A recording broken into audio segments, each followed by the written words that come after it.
Let's go then, and welcome to this edition of the Native News Update. I'm your host for today's program on this Thursday, August 19th.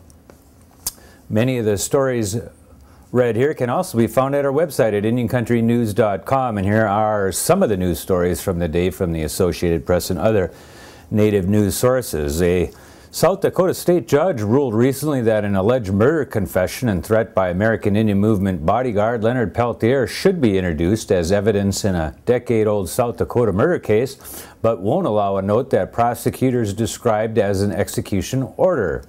John Graham and Thelma Rios are scheduled for trial in state court during November of this year on charges they participated in the killing of fellow AIM member Anime Pictou Aquash on the Pine Ridge Reservation in December of 1975. Prosecutors believe AIM leadership ordered the 30-year-old Aquash killed because they thought she was a government informant. Graham faces 1 count each of felony murder in relation to kidnapping, felony murder in relation to rape, and premeditated murder. Rios is charged with 1 count each of felony murder in relationship to kidnapping and premeditated murder. Both have pled not guilty. Circuit Judge John Delaney said Peltier's reported confession to a group of fellow AIM members, including Aquash, that he killed 2 FBI agents, as well as witness reports that Peltier threatened Aquash at gunpoint, should be heard by a jury. Quote, as to the confession by Peltier to Aquash, the disclosure of this information to Aquash, if true, could provide a motive for members of AIM to silence her, the judge wrote. As to the threat by Peltier to Aquash, this communication tends to show that members of AIM suspected Aquash of being a government informant. These motives clearly are relevant to the theory of the state's case that an order for Aquash's murder was issued by members of AIM, Delaney wrote. Delaney also ruled in favor of a defense motion to keep prosecutors from introducing a note reportedly exchanged between Arlo Looking Cloud, Theda Nelson Clark, John Graham, and Dick Marshall, which referred to Aquash as baggage and implied that she should be killed. A key witness, Richard Marshall, will likely claim his Fifth Amendment right against self-incrimination and refuse to testify about the note, the judge said. Marshall was acquitted earlier this year of providing the gun that was used to kill Aquash and cannot be charged again with murder, but lingering questions about his role continue. And a museum dedicated to Creek Indian life and culture is planned for Courthouse Square in Talladega, Alabama. Greater Talladega Area Chamber of Commerce Executive Director Mac Ferguson said that the displays from a Creek Indian exhibit at the Birmingham Museum of Art have been purchased, and an agreement is in place with a similar museum in Moundville to exchange artifacts. Ferguson said a donor has come forward to offer his own collection of artifacts. The display will remain in storage until a site for the museum there is chosen. And now we go to Navajo Times reporter Marley Shebala in Window Rock, Arizona, for an update on the news from the Navajo Nation. All right. Marley Shebala, give us a little idea about some of the news stories that the Navajo Times is covering this week on the Navajo Nation. One of the top stories here on the Navajo Reservation is an effort by a former presidential political appointee to unionize the work Fire Rock, which is near Gallup, New Mexico. And Lawrence Oliver is very knowledgeable because of his former position as head of a division that dealt with human resources. And he's alleged that the casino administrators are forcing the workers to be in meetings and also discouraging them to unionize, providing information that's not correct about unionizing, and taking a strong stance in opposing the union. And he's alleged that that violates one of the Navajo Nation laws concerning employment, Navajo preference and employment. I see. And you're aware that there's been some legal precedents out east having to do with the Pequot Casino on that same issue, and it may be entirely different for the Navajo Nation, but they've unionized 2 different groups out there so far.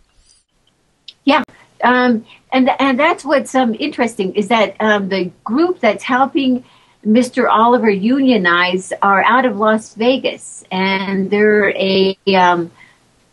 they worked with other casino workers. So it should be interesting because he actually, I think, had tried that was trying to unionize the tribal government workers. And did they have any success at unionizing the tribal government workers in any way, form, or fashion? No, it got stalled in a lot of red tape. And if I remember correctly, it was actually under President Hale's administration. And it got stuck in administrative hearings. And I think from that, someone on to get this union through, which will be interesting. Do you think there's any chance that the employees will actually support a union there? Does it seem like that may be where it's going, or? Well, to me, it seems like it's kind of an offshoot of this whole recent effort on government reform, and people are bringing back these old ideas,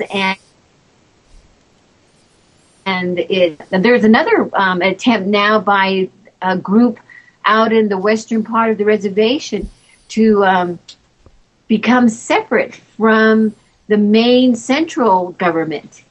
And that's going to go before the council. And the council approved it, sent it to President Shirley. He vetoed it, and now they have legislation to override his veto. And that would decentralize the chapters that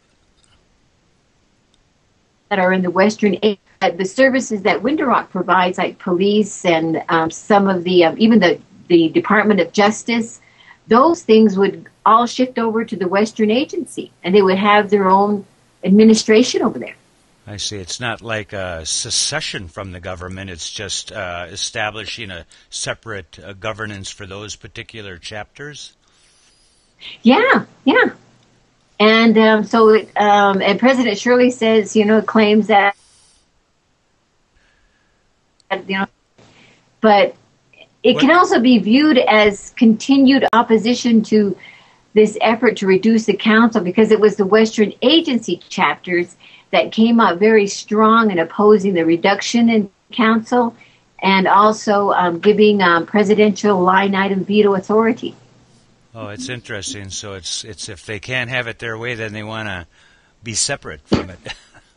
Yeah, and so that's how President Shirley is reading it, and now it's there's this undercurrent. If you really don't know some of the history of what has been going on with the Western Agency and President Shirley and the council, you would read it as, well, he's saying no, it's too early, or this is not good government reform. But you have all of these other issues going on with this. Right. Okay. You also indicated that you one of the other stories you're covering has to do with a petition there for the removal of one of the college presidents, or the college. Well, the Navajo Nation was the first one that established a college on the reservation, and since then there are 24 colleges across the country on different Indian reservations. Right. So Diné College has a president, a board. They have their 4-year accreditation.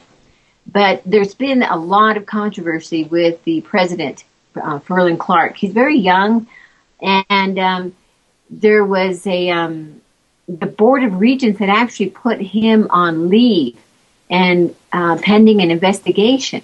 Mm-hmm. And during that time, though, he went and lobbied a lot of the council delegates and was able to have 3 of the Board of Regents removed, which basically then froze any kind of decision-making, because they don't have a quorum to bring the Board of Regents together. And then all of a sudden, out of the blue now, you have students and administrators from the college saying, they want him removed and they want to see that investigation. But because there's no quorum, they can't release the investigation until they get a quorum. So it's almost like he made this chess move and kind of stopped everything. But at the point that it was stopped, he was actually suspended. But now there's not a board in office, and so there's this standstill. Everything is frozen. Well, it's interesting. It seems that sometimes all the little individual problems that tribes face around the country, the Navajo Nation, because of its side, experience it. We have to go for today, Marley. That's it. We'll get back to you on some of these other issues in the near future. Appreciate your time, and we'll keep in touch with you. All righty. Thank you. Yeah, I'll go in it. And that is the latest roundup of news from Indian Country on this edition of the Native News Update. We want to say miigwech for coming in here and watching us. Come back again soon.